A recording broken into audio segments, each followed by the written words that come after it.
Buying a house is a huge financial decision. So if you've decided, yes, I think I want to buy a house, what's the next step? What happens next? Well, I got a few ideas, and I'm going to tell you. Application, application, application, right? We want to get your info. I don't care what your Credit Karma score is. Great, good for you. But I need an application. I need to see your credit. But the good news is, whether you're scared of your score, you're not sure where it is, or you're for sure, I'm a 750, that's great.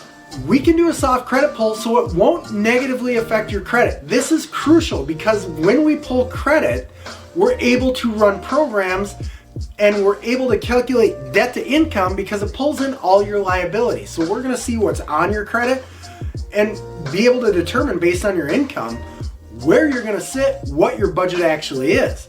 That's a big thing. So don't be sweating that credit pull so much, especially with me. It's a soft credit pull which does not negatively affect your credit. This next thing is I'm going to ask for your pay stubs, W-2s, and if you have a down payment, where's it coming from? I want to see that.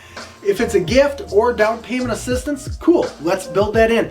But get me the pay stubs, get me the W-2s, because everybody's different. Some people are salary, some people get a bonus, some people are both of those things, or hourly with shift differential and overtime. That's varying. All these things, factor it in. So we need that application because we need credit, we need W-2s, we need pay stubs because we want to see income. We want to know assets. Where is that down payment coming from? It's really big because right now, this home, this big decision, it's what's going to provide a lot of stability for you and your family. Trust me, I know, once you buy that house, you might think, yeah, what does it really do? But then you're in the house and you're like, this is my house. You're looking out your window or your front door and you know this is where you get to call home every single day. And if you're married, maybe you have kids or you're with someone and you have kids, guess what? They get to do that exact same thing as well. And everybody gets excited about that. So stability, that is your number one thing. Well, at least to me, if you're anything like me, stability for the fam, that's number one. One thing that we don't always talk about is what comes with owning a home. There are some headaches, right? Maintenance, all that good stuff. But the other thing, you're building equity. What does equity do for you if you can't access it? Well, you can access it if you refinance or if you sell your house to buy something else.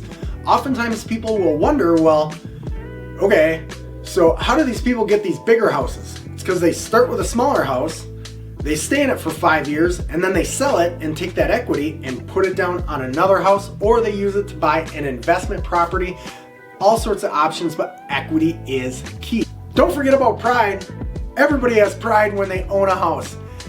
So much so that when you're talking to someone and they maybe just bought their house, they typically find a way to bring it up that, oh yeah, hey, by the way, I just bought a house. Casual conversation, right? But there is a lot of pride when you are someone who can buy a home. Kind of shows the rest of the world that, hey, you got your act together. You're doing things the right way, and now that you own a home, you're setting yourself up for a better financial future. So pride, it is a factor. I'm proud to own a home. I am. I'm happy that I can do that. I turned one of my kids into a homeowner already. At 20 years old, he bought a house.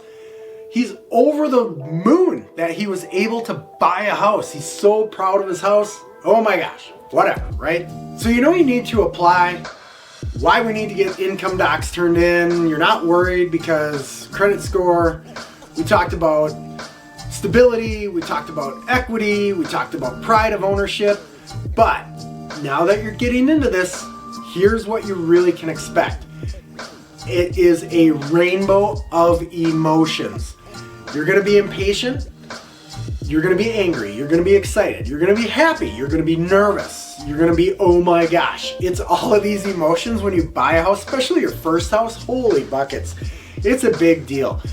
But as long as your loan officer and your real estate agent are right there with you, it can make the process a lot less overwhelming. especially if you do certain things up front. Like when you do the application, get your income docs turned in right away. Doing a lot of these things up front makes the process down the road that much smoother. But again, you are gonna have these emotions. It gets a little crazy, but lean on people that helped get you there to talk you through some of these things. That's what's really important, is when you have these emotions and these things pop into your head, reach out, call, ask, talk to your loan officer, talk to your real estate agent. We're the ones that can really guide you the right way, even though we like Susie in the cube next door who's never bought a house. She might not be able to know or be the best person to answer mortgage or real estate specific questions. I don't know. Mom and dad are great too, but they bought a house 20 years ago and a lot's changed. Hey, thanks for checking out the video. If you're currently buying a house and you have some questions, you just need a sounding board, or you're thinking about buying a house, whatever it is, drop a comment, give me a thumbs up, watch the next video, subscribe, all the good things. Do it all, would you? I appreciate it.